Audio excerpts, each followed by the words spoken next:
ये मेरे अंदर है, यीशु को मैं पहने हूँ, मुझ में वो जिंदा है। यीशु मेरे साथ है, यीशु मेरे अंदर है।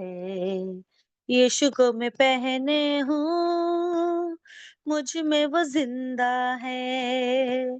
यही मेरी ताकत है, ये नहीं भूलना है। यही मेरी ताकत है, ये नहीं भूलना है। हो कभी नहीं भूलना है, हो कभी नहीं भूलना है। यीशु मेरे साथ है, यीशु मेरे अंदर है। यीशु को मैं पहने हूँ, मुझ में वो जिंदा है। सारी हुकूमतें यीशु के अधीन है, दुनिया की ताकतें यीशु के अधीन है। सारी हुकूमतें यीशु के अधीन है, दुनिया की ताकतें यीशु के अधीन है। सारी बीमारियां यीशु के अधीन है। आत्मिक शक्तियां यीशु के अधीन है।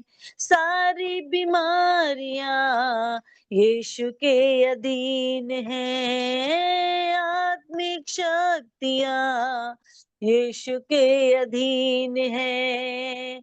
यही मेरी ताकत है, ये नहीं भूलना है। यही मेरी ताकत है, ये नहीं भूलना है। हो कभी नहीं भूलना है, हो कभी नहीं भूलना है।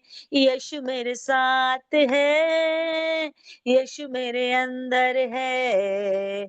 यीशु को मैं पहने हूँ, मुझ में वो जिंदा है। शैतान चालाक है, करता वो वार है, पर मेरे यीशु से वो गया हार है। शैतान चालाक है, करता वो वार है, पर मेरे यीशु से वो गया हार है। छू भी न पाएगा अब कभी वो मुझे, ना डरा पाएगा अब कभी वो मुझे, छू भी न पाएगा अब कभी वो मुझे, ना डरा पाएगा अब कभी वो मुझे। यही मेरी ताकत है, ये नहीं भूलना है। यही मेरी ताकत है, ये नहीं भूलना है। कभी नहीं भूलना है, कभी नहीं भूलना है। यीशु मेरे साथ है, यीशु मेरे अंदर है। यीशु को मैं पहने हूँ, मुझ में वो जिंदा है। यीशु मेरे साथ है, यीशु मेरे अंदर है।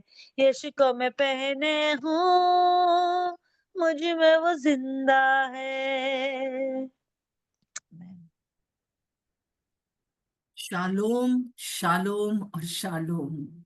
सचमुच में कितनी बड़ी ताकत है कि वो मेरे अंदर है। हालेलुया। श्रेष्ठ गीत और उसका चौथा अध्याय और उसका 7वां पद। हे मेरी प्रिय, तू सर्वांग सुंदरी है, तुझ में कोई दोष नहीं है। हे मेरी प्रिय, तू सर्वांग सुंदरी है, तुझ में कोई दोष नहीं है। ये यीशु मसीह अपनी कलीसिया को, विश्वासी को कह रहे हैं। क्यों? क्योंकि इस विश्वासी ने या इस कलीसिया ने उस लबानोन की पहाड़ी पर आकर यीशु के उस क्रूस को देख लिया है, और उस क्रूस की जो कथा है, उस क्रूस की जो जो घटना है, उस पर उसने विश्वास कर लिया है। और जब उसने उस पर विश्वास कर लिया है, तो वो सर्वांग सुंदरी बन गई है, क्योंकि वो ये घटना क्रूस की उसके लिए एक सामर्थ बन गई है। और इसलिए वो प्रभु सुलेमान के द्वारा इस बात की भविष्यवाणी कर रहा था कि अ, अपनी आने वाली कलीसिया के लिए यहूदियों से कह रहा था, परंतु वो लोग उस समय नहीं समझे। परंतु जितनों ने समझ लिया, 120 लोगों ने समझ लिया कि यीशु के जो क्रूस की कथा है, जो क्रूस का जो घटना होगी, वो लोगों के लिए सामर्थ्य बन जाएगी। और आज भी यही है, जो लोग प्रभु यीशु मसीह के क्रूस की इस घटना को, कथा को, कि वो मेरे लिए दुनिया में आया, मेरे लिए मारा गया, मेरे लिए गाड़ा गया, तीसरे दिन जिंदा हो गया, ये एक बड़ी सामर्थ है।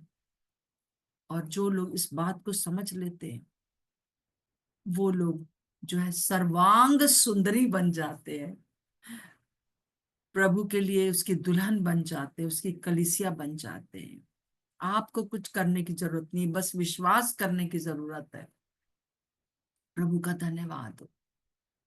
और आगे लिखा है, तो अब क्या है, एक और पुकार जो मैं आपके सामने रख रही हूं, एक बार और वो पुकार रहा है। हर तरह की इस श्रेष्ठ गीत में पुकारे हैं, और हर पुकार में एक क्रूस को उठाना जरूरी है। और उस क्रूस को ये कभी जल्दी समझ लेती है प्रेमिका, कभी उसको देर लग जाती है, परंतु वो जिस दिन समझ लेती है, उस दिन वो एक कदम और आगे प्रभु के साथ आ जाती है। और अब एक नई पुकार जो शुरू हुई है, वो ये है 8वें अध्याय में, सॉरी 8वें पद में, हे मेरी दुल्हन, तू मेरे संग लबानोन में, और मेरे संग लबानोन में चलिया। एक बार अभी तक तू आ गई है लबानोन में, अब और ज्यादा इस लबानोन की पहाड़ पर चलिया। और ये पहाड़ बहुत ऊंचा है, ये एक 8,000 फीट ऊंचा है। ये पहाड़ वास्तव में पहाड़ है। और और और इसमें बहुत उबड़ खाबड़ है, और बहुत तरह के जंगली जानवर रहते हैं। ये पहाड़ जो है बहुत आसान नहीं है। अब वो देख रहा है, पिता प्रभु यीशु मसीह देख रहे हैं कि किस प्रकार से मेरी दुल्हन जो है उस पर भी आ गई है, उसने उस क्रूस को भी जान लिया है। और फिर कह रहा है, अब जो है तू चोटियों पर आ जा। 3 चोटियां हैं इस लबानोन के पहाड़ में, और उन चोटियों पर भी ले जाना चाहता है। यहाँ पर वो ये नहीं कह रहा है तू बेकार है, तूने ये नहीं किया, तूने वो नहीं किया ना, तू सुंदरी है, तुझमें कोई दोष नहीं है, परंतु अब आ, मैं तुझे और कुछ सिखाना चाहता हूँ। कई विश्वासी लोग यहीं पर ठहर जाते हैं, भैया अब बहुत हो गया। परंतु उन चोटियों पर आकर, पहली चोटी हमने देख लिया था, अमाना की चोटी थी। अमाना की चोटी में आमीन, निश्चयता, और पूरी तरह से वास्तविकता हम जान जाते हैं, पूरी तरह से प्रभु यीशु मसीह की सच्चाई को जान जाते हैं। और जैसे ही सच्चाई को जानते जाते हैं कि उसके उसके अंदर सब सामर्थ है, और वो जो कुछ भी हम कहते हैं वो आमीन कहते हैं। आमीन मतलब निश्चय हो गया, हो चुका, होगा नहीं, हो गया। विश्वास कर लो कि ये, तुम इस पहाड़ से कहोगे कि पहाड़ उखड़ कर समुन्द्र में गिर पड़, तो वो गिर जाएगा, गिर गया, जाएगा नहीं, गिर गया, सॉरी, है, गिर गया। प्रभु यही कह रहे। जब वो उस अंजीर के पेड़ जब जब सूख गया, तो पतरस ने कहा, देख प्रभु, ये तो सूख गया, तूने कल कहा था। उसने कहा कि तुम तुम अगर विश्वास से कुछ मांगोगे तो यही हो जाएगा। ये पहाड़ से कहोगे उखड़ के जा समुन्द्र में गिर पड़, गिर पड़ेगा, विश्वास कर लो। Hallelujah, hallelujah. प्रभु का धन्यवाद हो इस बात के लिए कि प्रभु हमको इस अमाना की चोटी पर लाकर ये दिखा रहा है कि निश्चय निश्चय मैंने तुम्हारे लिए दुख उठा लिया है। निश्चय, ये बात पर निश्चय कर लो। यशाया 53 का 4 से पूरा आगे पूरा पढ़ पढ़ के पूरा पूरा ये यशाया का 53 बार बार पढ़िए, आपको प्रभु बहुत से रेवलेशन देगा। और भजन संहिता 103 का 3 में, वही तो तेरे अधर्मों को क्षमा करता और तेरे सब रोगों को चंगा करता है। हालेलुया, प्रभु का धन्यवाद हो। आमीन आमीन, यही है। और अब वो कह रहा है कि अब तू जो है शनीर की चोटी पर आ जा। इस चोटी पर आना तुम्हें जरूरी है, क्योंकि वहां से मैं तुम्हें आत्मिक युद्ध बताऊंगा कि आत्मिक युद्ध मैंने कैसे लड़ा और तुम कैसे लड़ सकते हो, और शैतान की क्या युक्तियां हैं नीचे। जब तक चोटी पर नहीं आओगे तब तक नहीं देख पाओगे कि कैसे शैतान युद्ध करता है और क्या हथियार इस्तेमाल करता है। तो कल हमने देख लिया कि शैतान के कौन से हथियार हैं, और आज हम देखेंगे कि हमारे परमेश्वर ने हमें कौन से हथियार हथियार दे रखे हैं। पवित्र आत्मा जब हमारे अंदर है तो उन्होंने हमें कौन से हथियारों को बता रहे हैं वो हमको। सबसे बड़ा हथियार, आज इस बात को समझ लीजिए, सबसे बड़ा हथियार ये है कि कुछ ना से सब कुछ बनाने वाला सृष्टिकर्ता सर्वशक्तिमान परमेश्वर, परम प्रधान परमेश्वर, सबके ऊपर विराजमान आपके अंदर रहता है। अरे, कितनी अद्भुत बात है। सबसे बड़ा हथियार, अगर कोई इंसान इस बात को जान ले, जैसे आज जया ने गाना गाया, यीशु मेरे साथ ही नहीं है, मेरे अंदर है, और यीशु को मैं पहने हूं, यही मेरी ताकत है। दुष्ट से लड़ने की यही ताकत है, यही सबसे बड़ा हथियार है। जब हम अपने दिल और दिमाग में इस बात को जान लेते हैं कि जो सर्वशक्तिमान सर्वव्यापी परमेश्वर, परम प्रधान परमेश्वर, जिसने सारी सृष्टि को बनाया, कुछ ना से सब कुछ बना दिया, उसने कहा और हो गया, कहा और हो गया, वो उजाला मेरे और आपके अंदर रहता है। उत्पत्ति उसका पहला अध्याय अगर आप पढ़ेंगे, पहली 3-4 आयतें। हालेलुया। इस बात को जो लोग जान जाते हैं, इस बात को जो हर समय हम याद रखते हैं, यही चीज को दुष्ट हमको याद नहीं करना चाहता। हम सोचने लगते हैं हम ही सब कुछ करेंगे, हमें करना है। हमें बस इस बात को याद रखना है कि मेरा सृष्टिकर्ता, सारी संसार का, सारे प्लैनेट को बनाने वाला, सारे ग्रहों को बनाने वाला, सूरज चांद को बनाने वाला, पहाड़ पहाड़ियों को बनाने वाला परमेश्वर मेरे अंदर रहता है। इसीलिए उसने इतना दुख उठाया, लबानोन की पहाड़ी पर आ गया, क्रूस उठाया। प्रभु कह रहा है इसको तुम इस घटना को तुम अगर समझ लोगे, इस घटना पर जो विश्वास करेंगे, क्रूस की कथा के ऊपर जो विश्वास करते हैं, उसको उनको सामर्थ है। हालेलुया। और हम ये जब जान लेते हैं तो हम देखते हैं कि किस प्रकार से हम जीते हुए हैं। हमारा पास सबसे बड़ा हथियार है, रोज याद रखिए। फिर उसके बाद हम देखते हैं इफिसियों उसका इफिसियों 6 का 13 से 18 तक जो है हथियार हैं। 8 हथियार मैं आपको बताने जा रही हूँ, और 8 हथियार जल्दी से हम देखेंगे। सबसे पहली चीज है सत्य से कमर कसकर। कह रहा है कि तुम ये हथियार बांध लो, रोज बर रोज याद करो, रोज बर रोज इन हथियारों को आप स्मरण करिए। पिछले दिनों नेहा ने मुझे बताया था किस प्रकार से इन हथियारों के लिए हम लोग को दावा करना है। अगर आप उसको, मैंने आपको भेजा है, तो आप अगर उस निकाल लेंगे और दावा करेंगे, आपको बहुत सामर्थ्य मिलेगी। सत्य से कमर को बांध लो, हाँ का हाँ और नहीं का नहीं, कोई आडंबर ना हो। जब जब पुराने जमाने में जो जो सिपाही होते थे, रोमी रोमी सोल्जर्स का ये पिक्चर है, तो क्या होता था कि वो लोग एक फ्रॉक सा, बड़ा सा एक चोगा सा, जैसे आजकल हम लोग देखते हैं कि गाउन सा पहनते थे, और वो यहाँ पर कमर पर बहुत झोल होता था।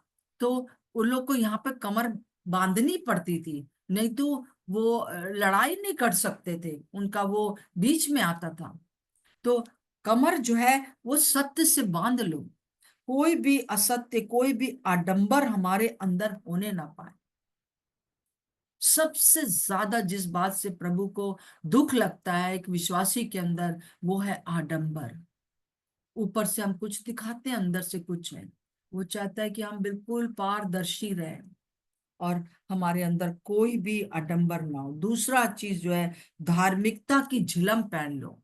यहाँ हार्ट होता है, मतलब मन हमारा यहीं पर है। जो हम सोचते हैं वो भी यहीं आता है, जो हमें पवित्र आत्मा बताते हैं वो यहीं आता है, जो सुनते हैं देखते हैं वो दिमाग में जाकर सब यहीं आता है। तो हमको इस जगह को जो है प्रोटेक्ट करने के लिए हमको जो है धार्मिकता की झिलम पहनना जरूरी है। और ये धार्मिकता की झिलम भी हमारे यीशु मसीह ने हमें दे दी है। वो स्वयं हमारे लिए एक झिलम बन गया। जैसा कि हम दूसरा कुरिन्थियों उसका 5 का 21 में देखते हैं, जो पाप से अज्ञात था उसको परमेश्वर ने पाप बना दिया, ताकि हम जो है परमेश्वर की धार्मिकता बन जाए। हालेलुया। वो सृष्टिकर्ता जिसके द्वारा सब कुछ बना, वो आपके और मेरे लिए पाप बन गया, ताकि हम उसकी धार्मिकता बन जाए। धार्मिकता का अर्थ है टू डू राइट, हमेशा सही काम करना। और सही काम के लिए कहाँ लिखा है? बाइबल में। बाइबल के अलावा और कहीं आपको सही काम के बारे में पता नहीं रहेगा। इसी में से लेकर जो है बहुत सी चीजें क्रिएट हुई हैं, परंतु जो कुछ भी, और ये काम हम अपने आप से नहीं कर पा रहे थे। पुराने नियम में हम नहीं कर पा रहे थे, नए नियम में हम अब धर्मी बन गए। पुराने नियम में लोगों को बहुत स्ट्रगल करना पड़ता था, पर नए नियम में हमको बस उस क्रूस की कथा के ऊपर विश्वास करना है, और ये विश्वास करना है कि प्रभु यीशु मसीह मेरे लिए पाप बन गया ताकि मैं परमेश्वर की धार्मिकता बन जाऊं। क्या कोई परमेश्वर के समान धर्मी हो सकता है? नहीं, बिल्कुल नहीं। परंतु प्रभु यीशु मसीह जब हमारे लिए वो बन गया, पाप बन गया, तब हम परमेश्वर की धार्मिकता बन गए। जब मुझसे कोई पाप हो जाता है और मैं आकर जो है प्रभु के साथ पास बैठती हूँ, पिता के पास प्रार्थना करती हूँ और प्रभु से माफी मांगती हूँ, मेरे से एक गलती हो गई।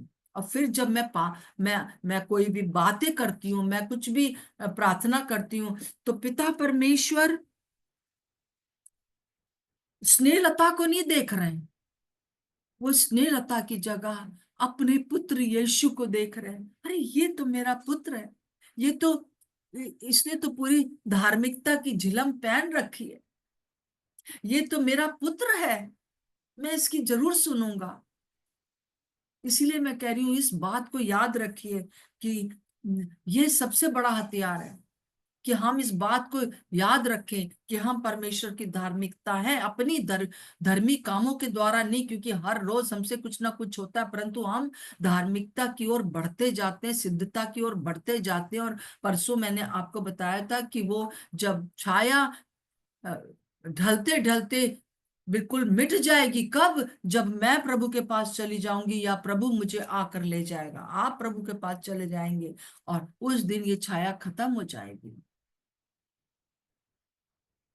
उस समय ये स्ट्रगल नहीं होगा मुझे धर्मी बने रहने का, परंतु तब तक वो मेरी झिलम है, वो मेरी धार्मिकता की झिलम बन गया है। याद रखिए, रोज स्मरण करिए। फिर तीसरा जो बात है वो है जूते, तैयारी के जूते, है ना? मेल मिलाप और तैयारी के जूते, ये क्या है? अपने अंदर परमेश्वर के साथ मेल रखना। इसीलिए मैं कहती हूँ 3 बार मैं आपको रोज शालोम बोलती हूँ। शालोम, परमेश्वर के साथ मेल रखिए। प्रभु ने आपके अंदर शालोम दे दिया है, वो आपको सामर्थ देगा अपने साथ बनाए रखने के लिए। बस एक काम करिए कि प्रतिदिन ये याद रखिए कि कुछ ऐसी चीज तो नहीं है जो कि मैंने सही नहीं करी है और शैतान मेरे पर उंगली रख रहा है। बस कह दीजिए, प्रभु मुझे माफ कर दीजिए। इसीलिए सबसे पहला हथियार आडंबर से दूर रहना है। हालेलुया। और फिर उसके बाद है, हम उससे उससे शालोम रखते हैं प्रभु की क्रूस के कारण। और हम जो है दूसरों के साथ शालोम रखते हैं, जो हमारे कलीसिया में लोग हैं उनके साथ शालोम, उनके साथ मेल मिलाप बनाए रखिए। जहां प्रभु ने कहा है कि तुम इस पहाड़ से कहो कि ये यहां से उखड़ कर चला जाए, तो वहां पर प्रभु ने कहा है दो बातें कही है, संदेह ना करना, जो सुन लो, संदेह ना करो, विश्वास करो कि ये हो गया। और दूसरी बात उसने कही है कि दूसरों के साथ मेल मिलाप रखो। आगे अगर आप उसको पढ़ेंगे तो फिर तीसरी बात जो मेल मिलाप के जूते हैं वो ये है कि प्रभु चाहता है कि हम अंतिम दिन तक अपने जीवन के दूसरों को, जो अन्य अभी अभी कलीसिया के बाहर हैं, उनको प्रभु से मिला दें, सुसमाचार सुना दें। ये बात है शालोम की, दूसरों का शालोम करा दें। इसीलिए दुनिया में है, नहीं तो जिस दिन हमने प्रभु को ग्रहण किया था उसी दिन चला जाना चाहिए था। अब खत्म, अब तो मेरा मेल मिलाप प्रभु से हो गया, अब मुझे, मैं स्वर्ग में जाऊंगी, मैं धर्मी बन गई हूँ, तो अब मुझे यहाँ रहने की जरूरत क्या थी। मैं 13 साल की उम्र में जब प्रभु पास आई उसी दिन चली जाती तो कितना अच्छा होता। परंतु नहीं, प्रभु ने मुझे अभी तक रखा है, 73 ईयर्स की 3 में चल रही हूँ, क्योंकि प्रभु चाहता है कि ये पूरे जीवन भर मेरा बस यही उद्देश्य हो कि मैं दूसरों को प्रभु से मिला दूं। चाहे अन्य जाति है, चाहे मेरे साथ के लोग हैं, उनको डिसाइपल बना लो। आपके लिए भी यही है, ना केवल मेरे लिए, मैं कोई स्पेशल नहीं हूं। सब कोई स्पेशल है, सब कोई स्पेशल है, परंतु बस वो इस इन बातों को जान ले। फिर उसके बाद चौथी बात है ढाल, विश्वास की ढाल, है ना, बचाव का ये शस्त्र है ना। तो मुंह से जो हम अंगीकार करते हैं वही हम जो विश्वास करते हैं। किसी ने कहा है 8,000 प्रोमिसेस हैं इस बाइबल में, तो 8,000 प्रोमिसेस हमारे लिए एक ढाल बन जाती हैं और हम अपने आप को बचा सकते हैं। और हर बार जब शैतान हमारे पर तीर लगाता है तो हम विश्वास रखें। और विश्वास जो है इन ढाल पर, इन प्रतिज्ञाओं पर विश्वास सुनने से, और सुनना परमेश्वर के वचन से ही होता है। परमेश्वर के वचन को अगर नहीं सुनोगे और वचन को नहीं पढ़ोगे, तब जो है आप कहाँ से, आपको आपको पता चलेगा कि इस समय ये जो तीर लगाया है, ये इस पर मुझे ये ढाल को पकड़ना है। प्रभु चाहता है कि इससे हम मुंह से अंगीकार करें। इवन हमारा उद्धार भी अंगीकार पर डिपेंड करता है। हम जब विश्वास कर लेते हैं तो हम धर्मी बन जाते हैं। दिमाग से विश्वास करते हैं यीशु मसीह आया, मारा गया, बहुत से लोग बस दोहराते रहते हैं, परंतु हम विश्वास से अपने मुंह से अंगीकार करते हैं, प्रभु मैं विश्वास करती हूँ कि आप मेरे लिए दुनिया में आए, मेरे लिए मारे गए, मेरे लिए गाड़े गए, अब आप मेरे जीवन में आ जाइए, मेरे स्वामी बन जाइए। और जब स्वामी वो बन गया तो हर दिन इस बात को कहना, मैं परमेश्वर की संतान हूं यीशु मसीह के को ग्रहण करने के द्वारा। तो इस बात को याद रखना, यही है ढाल, विश्वास की ढाल। विश्वास कैसे बढ़ेगा? जब हम रोज रोज रोज रोज उस विश्वास को हम अपने मुंह से बोलेंगे, कानों से सुनेंगे, मुंह से बोलेंगे, कानों से सुनेंगे, और ये वचन के द्वारा ही होगा। फिर टोप, है ना, उद्धार का टोप, निश्चयता, निश्चय ही मुझे उद्धार मिल चुका है। कई लोग, थोड़ा सा भी कुछ बात हो जाती है, लोग कहने लगते हैं परमेश्वर ने हमें छोड़ दिया है, मेरा नाम जीवन की पुस्तक से काट दिया गया। नहीं कटा है, बिल्कुल नहीं कटा है, एक भी दिन नहीं कटेगा। बस एक ही पाप है जिसके कारण कि ये उद्धार का टोप हट सकता है, और वो ये है कि जैसे पहले आप प्रभु यीशु मसीह पर विश्वास नहीं करते थे और आप सोचते थे कि सारे मार्ग एक ही तरफ जाते हैं, और अगर आज आप ये कहने लगे सारे मार्ग एक ही तरफ जाते हैं, विश्वास करने लगे।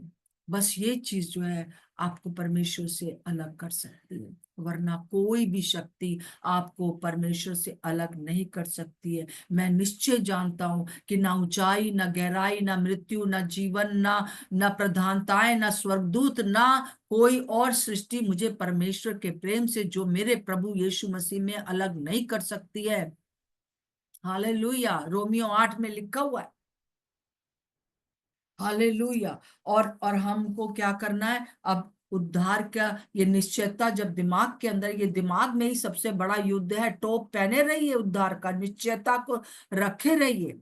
और जैसे ही आपके दिमाग में कोई भी बात परमेश्वर के पहचान के वचन के विरुद्ध आती है कि आप तुम्हें प्रभु ने छोड़ दिया है, आप कभी नहीं छोड़ेगा। और जो जितने भी वचन हम पढ़ते हैं, कभी भी प्रभु नहीं उसको टालते हैं। तो अब आपको क्या क्या वचन आपके लिए, अपने लिए दोहराना है? दूसरा कुरिन्थियों उसका 10 का 5। इसलिए हम हर एक कल्पना का और हर एक ऊंची बात का जो परमेश्वर के पहचान के विरुद्ध उठती है, कहाँ? मेरे दिमाग में उठती है, चक्की चलने लगती है। निराशा की, चिंता की, जैसे कल मैंने सारे जो हथियार आपको बताए, चलने लगती है। तब क्या करना है? उसका मैं खंडन करता हूं, खंडन करती हूँ। चल हट, ये विचार मेरे दिमाग में जो आ रहा है परमेश्वर के पहचान के विरुद्ध उठता है। परमेश्वर जो नहीं है, बहुत सालों से शैतान अपनी कलीसिया को भी समझाता आया है, हम इस कलीसिया को भी समझाता आया है कि तुम बेकार हो, तुम, जो परमेश्वर ने नहीं कहा है। हम उन बातों को लेते जो परमेश्वर नहीं है। परंतु आप परमेश्वर का वचन पढ़ें, और जैसे ही आपके दिमाग परेशान होता है, आपके मन में बहुत सी बातें उठती हैं, निराशा की और डिप्रेशन की, आप कहिए, इस वचन को आप अपने दिमाग में रख लीजिए। इसलिए मैं हर एक कल्पना को जो परमेश्वर की पहचान के विरुद्ध उठती है, उसका मैं खंडन करता हूं, करती हूँ। और हर एक भावना को कैद करके यीशु का आज्ञाकारी बना देते हैं। हालेलुया। ये है प्रतिदिन टोप लगाना। झिलम से जो है वो हृदय का प्रोटेक्शन होता है, परंतु दिमाग का प्रोटेक्शन जो है वो टोप से होता है। और वो टोप है उद्धार की निश्चयता। हालेलुया। हालेलुया। आत्मा की तलवार, वचन। सारे जितने वेपन्स हैं सब अपने आप को बचाने के लिए हैं कि बच जाए, हमें ना लगे चोट। परंतु एक ही वेपन है, एक ही शस्त्र है जो कि शैतान पर हमला करने के लिए है, जो बहुत लोग नहीं उठा रहे हैं। 2025 साल हो गए, परंतु आज भी, और इन दिनों में आज भी दुष्ट की चालें हम पर क्यों चल रही हैं? क्योंकि हमारे पास जो आत्मा की तलवार है, वचन है, वो हमने हमने उसको पूरी तरह से जो है उसका रोज हमने उसका इस्तेमाल नहीं किया है। जब इस्तेमाल नहीं करते तो जंक लग जाता है। दुश्मन को मारेंगे भी तो हा हा हा हा हा, वो हंसेगा हमारे ऊपर। हम इसलिए जो है अपने इस वचन की तलवार को बहुत एक्युप्ट कर लें। मेरा हृदय उस समय टूट जाता है जब मैं देखती हूँ कि थोड़ी सी भी बात आने पर एक विश्वासी जन परेशान हो जाते हैं, उनके पास वो समय के लिए वचन नहीं होता है। और और प्रभु कहता है कि एक इस इकलौते जो मैंने तुम्हें हथियार दिया, इसको इस्तेमाल करो, ये आक्रमण है। अब जो है हम केवल अपने आप को बचाने के लिए नहीं, परंतु हम दुश्मन को घायल करने के लिए रखे गए हैं। वचन लीजिए और शैतान से कहिए चल हट। ये इसी चीज से वो भागता है, वचन से ही शैतान भागेगा आपके पास। आप अपने आप को बचाते रहेंगे जीवन भर। अब वो बचाने नहीं है सिर्फ, परंतु अब जो है उसको घायल करना है, उसको भगाना है। तुम परमेश्वर के अधीन हो जाओ, मतलब कि तुम परमेश्वर के वचन के अधीन हो जाओ। और तब शैतान का सामना करो, तब वो भाग निकलेगा। वचन में एक्युप्ट हो जाइए दिनों रात। जब यहोशू से यही कहा गया, मूसा से यही कहा गया, हर एक से यही कहा गया कि ये जो व्यवस्था की पुस्तक है उस समय, और ये अब अनुग्रह की जो पुस्तक है, तुम्हारे चित्त से हटने ना पाए। दिन और रात इस पर ध्यान देना। तब क्या होगा? शैतान भाग जाएगा तुम्हारे पास। क्यों नहीं भाग रहा? क्योंकि आप वचन को क्लेम नहीं कर रहे हो। वचन को क्लेम करना बहुत जरूरी है। हर परिस्थिति के लिए वचन है। मैंने जो एक 2005 में एक किताब लिखी थी, और मैं आप सबके पास शायद वो है, अ, अभिषेक की 4 कुंजी, उसमें कुचलने वाली कुंजी में सारे ये वो वचन, नहीं, जो बोलने वाली कुंजी में ये सारे वचन लिखे हुए हैं। और उनको हम अगर यूज करते रहे तो हम बचते रहेंगे। फिर उसके बाद 7वां हथियार है प्रार्थना का हथियार। हालेलुया। है ना? 6 का 18 में लिखा है, सॉरी, इफिसियों 6 का 18 में लिखा है, हर समय और हर प्रकार से आत्मा में प्रार्थना और विनती करते रहो, और इसीलिए जागते रहो कि सब पवित्र लोगों के लिए लगातार विनती किया करो। हालेलुया। आत्मा में प्रार्थना करते रहो, अपने लिए भी और सब विश्वासी लोगों के लिए। और आगे पौलुस कहता है मेरे लिए प्रार्थना किया करो। और मैं आपसे कहती हूँ मेरे लिए भी प्रार्थना किया करो। प्रार्थना एक बहुत बड़ा हथियार है, और वो भी आत्मा में। आत्मा में प्रार्थना, वैसे आप प्रार्थना हम लोग करते हैं, मैं भी करती हूँ, परंतु अन्य भाषा में प्रार्थना करना बहुत इंपॉर्टेंट है। अगर आपको नहीं मिला है तो परेशान मत होइए, बस ओपन रहिए। आप जो प्रार्थना करेंगे प्रभु सुन लेंगे। परंतु आत्मा में प्रार्थना करने से हमारे लिए इजी हो जाता है। अभी मैं जो हूँ, हर दिन 10 प्रभु के सेवकों का, अपने लिए तो करती हूँ, अपने परिवार के लिए अन्य भाषा में प्रार्थना करती हूँ। 10 प्रभु के सेवकों का नाम लेकर एक एक सेवक के ऊपर हाथ रखती हूँ और उनका नाम लेती हूँ, और 1 मिनट, कभी 2 मिनट, कभी 5 मिनट उनके लिए अन्य भाषा में प्रार्थना करती हूँ। और किसी किसी के लिए प्रभु और देता जाता है। इसके लिए टाइम लगेगा, परंतु आप 10 के लिए ना करिए, परंतु आप 2 के लिए, 1 के लिए करना शुरू करिए। आप देखेंगे उनके जीवन में काम। अपने परिवार के लिए अन्य भाषा में प्रार्थना करने लगिए। क्योंकि अन्य भाषा में प्रार्थना क्या है कि मुझे पता नहीं है कि मैं अपने लिए क्या प्रार्थना करूं, अपने हस्बैंड के लिए क्या प्रार्थना करूं, मैं अपने परिवार के लिए क्या प्रार्थना करूं, परंतु पवित्र आत्मा को पता है, जो मेरे अंदर रहता है। मेरे साथ नहीं, मेरे अंदर है, और मेरे अंदर से मेरी आवाज को इस्तेमाल करना चाहता है, मेरी जुबान को इस्तेमाल करना चाहता है। और वो मेरे मेरे अंदर होकर मेरे लिए प्रार्थना करता है। मेरे अंदर होकर आप सबके लिए प्रार्थना करता है। मेरे आपके अंदर होकर संसार के लिए, जिसके लिए वो चाहता है प्रार्थना कराना चाहता है। तुम, मुझे ज्यादा पता है किसी प्रभु के सेवक के लिए कि मुझे क्या प्रार्थना करना चाहिए, कि पवित्र आत्मा को पता है। मुझे नहीं पता है कि ये भाई जिसके लिए मैं प्रार्थना करनी, ये प्रभु का सेवक, इसके पूरे परिवार, ये बहन जो प्रभु की सेवा कर रही है, इसका पूरा परिवार, इनको क्या जरूरत है, मुझे नहीं मालूम है।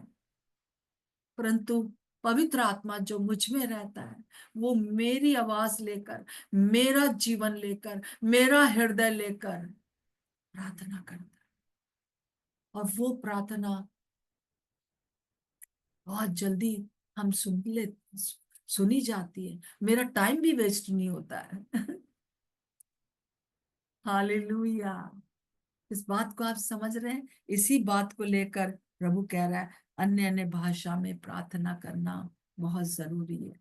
अगर आपको नहीं मिला है तो प्रार्थना करिए कि प्रभु, ये एक शो ऑफ के लिए नहीं है, परंतु ये एक जो है, एक एक प्रभु के साथ सहकर्मी होने के लिए बहुत जरूरी है। मैं उसके साथ सहकर्मी हो जाती हूँ। इसीलिए तो श्रेष्ठ गीत में वो इस प्रेमिका को अपनी सहकर्मी बनाने के लिए तो ये कर रहा है कि आखिरी में जब 8वें अध्याय में आप आएंगे तो आप देखेंगे कि रैप्चर हो गया, और रैप्चर से पहले इस इस प्रेमिका को प्रभु ने कैसे दूसरे लोगों के लिए इस्तेमाल कर लिया, अपने लिए इस्तेमाल कर लिया। हालेलुया। यही तो सहकर्मी है हम प्रभु के। चाहे आप माने ना माने, आप पादरी नहीं है, कुछ नहीं है, परंतु आप प्रभु यीशु मसीह के साथ सहकर्मी है मेरे प्रियो। तो इसलिए आपको ये हथियार बहुत जरूरी है। फिर स्तुति आराधना। स्तुति आराधना वो टाइम होता है जब हम स्तुति करते हैं, हम अन्य भाषा में प्रार्थना कर रहे हैं, और हमारा संपर्क प्रभु से हो जाता है, और उस समय पवित्र आत्मा के द्वारा जब परमेश्वर हमसे बात करता है, हमको कुछ बताता है, वो आराधना का समय है। आराधना का मतलब ये नहीं कि गाना गाते रहे, तालियां बजाते रहे, है ना। ये सारी चीजें जरूरी हैं आराधना में जाने के लिए। और आराधना वो पल है जब हमसे प्रभु कुछ कह रहा है, मेरी बेटी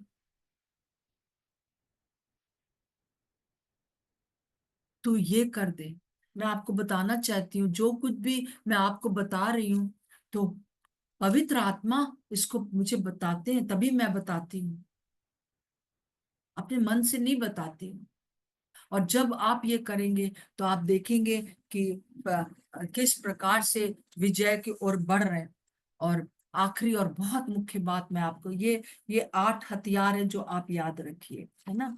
और ये हथियार है सत्य की कमर, धार्मिकता की झिलम, मेल मिलाप के जूते, और ढाल, विश्वास की ढाल, और टोप जो कि निश्चयता का है। और हम देखते हैं आत्मा की तलवार जो कि वचन है, बहुत इंपॉर्टेंट है। और आत्मा में प्रार्थना, प्रभु मेरे अंदर है, वो मेरे अंदर से प्रार्थना करना चाहता है, बस मुझे एक उसको समय देना है। स्तुति करना, आराधना करना। आराधना वो समय है जब प्रभु आपसे बात कर ले। कई बार मुझे ही कहना पड़ता है, प्रभु जब तक आप मुझसे बात नहीं करेंगे मैं इस कमरे से बाहर नहीं जाने की। और बहुत से प्रभु के सेवकों का ये वो है। और आखिरी और बहुत मुख्य बात मैं आपको बताना चाहती हूँ, प्रभु चाहते हैं कि हर समय शैतान के ऊपर कंसंट्रेट ना करिए, शैतान बड़ा काम कर रहा है, नहीं कर रहा, वो बिल्कुल नहीं कर रहा। आप ये कह कि उसको जो है वो सामर्थ देते हैं, और उसकी शक्ति से अधिक प्रभु की शक्ति है। वो जो सारी सृष्टि का बनाने वाला है, वो जो कि सर्वशक्तिमान है, वो जो कि परम प्रधान है, वो जो कि सारे ग्रहों को संभाले हुए है, वो मेरे और आपके अंदर रहता है। तो शैतान तेरा क्या अधिकार तू मेरे ऊपर किसी भी प्रकार से मेरे दिमाग को इधर उधर कर सके। नहीं, परंतु इस हम लोग थोड़ा पर्दा हिला, अरे दुष्ट आत्मा है। अरे उस ज्यादातर लोगों को दुष्ट आत्माएं दिखाई देती हैं। शट अप दुष्ट आत्माओं, मेरे घर में तुम मुझे नहीं दिखाई दोगे।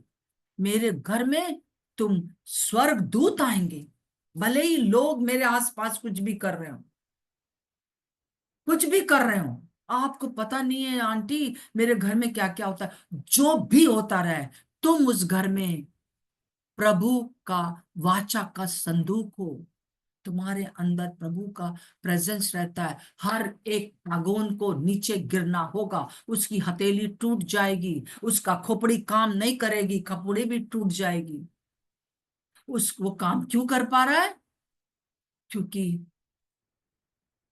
क्योंकि जो हथियार मुझे उठाने थे मैंने नहीं उठा रखे हैं। आइए हम इस बात का हम करें। ये बात मैं आपके लिए नहीं प्रचार कर रही, मैं अपने लिए भी कर रही हूँ।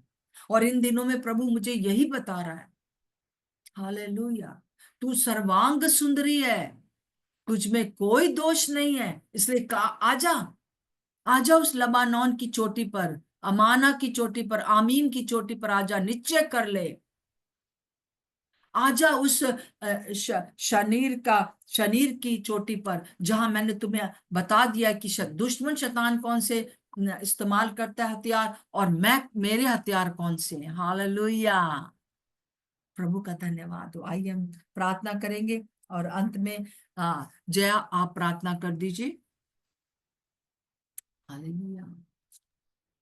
प्रभु जी, हम आपका धन्यवाद करते हैं हम पिता। धन्यवाद के साथ हम सब एक मन हो के परमेश्वर आपके सम्मुख आते हैं प्यारे प्रभु जी।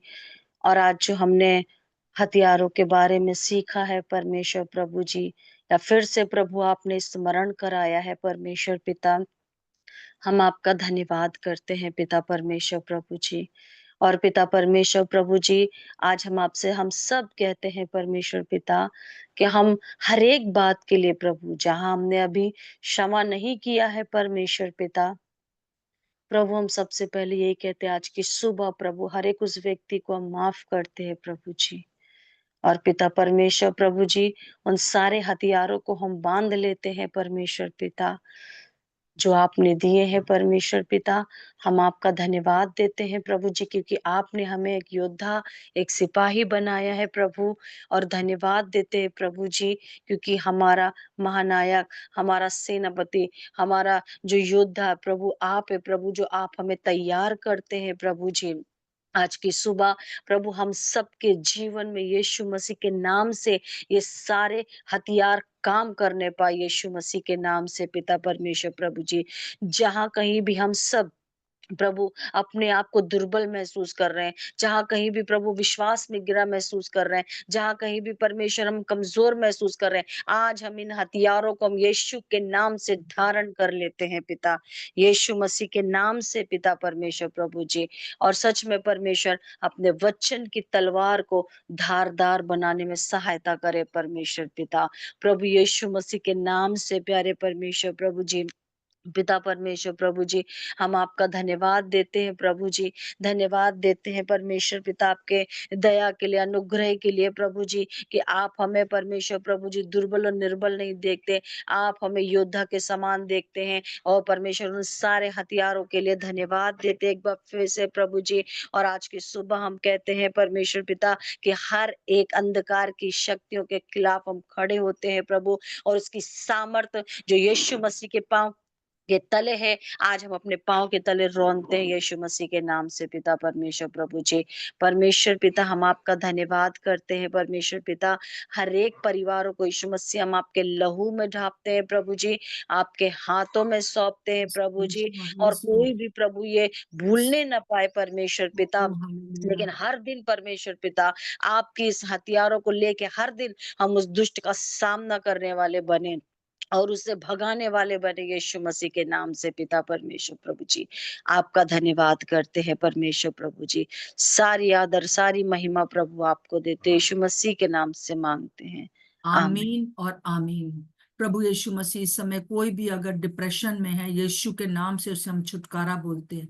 कोई भी प्रकार की बीमारियों से वो जूझ रहे हैं, यीशु के नाम से उसको उसको हम छुटकारा बोलते हैं। कोई भी चीजें हम पर हावी नहीं होंगी। जो चीजें हमारे अंदर जो सुस्ती आलस लाती हैं, या हम हमारे अंदर खून की कमी है, या कोई भी शारीरिक कमजोरी है जिसकी वजह से हमें पूरे समय थकावट लगती है, यीशु के नाम से इसी समय दूर हो जाए। कोई भी प्रकार का बुढ़ापा, कोई भी प्रकार की कोई भी चीजें हमको शिथिल नहीं करने पाएंगी, क्योंकि सामर्थी परमेश्वर पवित्र आत्मा हमारे अंदर रहते हैं। प्रभु आपका धन्यवाद हो। एक एक को मैं प्रभु यीशु के नाम से स्वतंत्र करती हूँ। यीशु मसीह के नाम से मांगते हैं, आमीन और आमीन।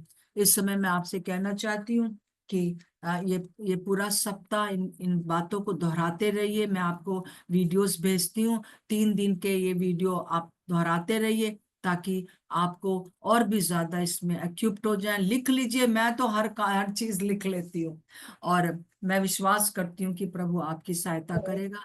और अब अरे कल हम गिलास लोग है मिलते हैं। और उसकी चाय का किता प्लेट एक उठाए तो मिनट, गिलास आरती, से वॉश आरती कर। अभी खत्म नहीं हुआ है। हाँ, और हाँ इस समय जो है हम लोग हाँ जो है रखे आई और हम कहें चलो।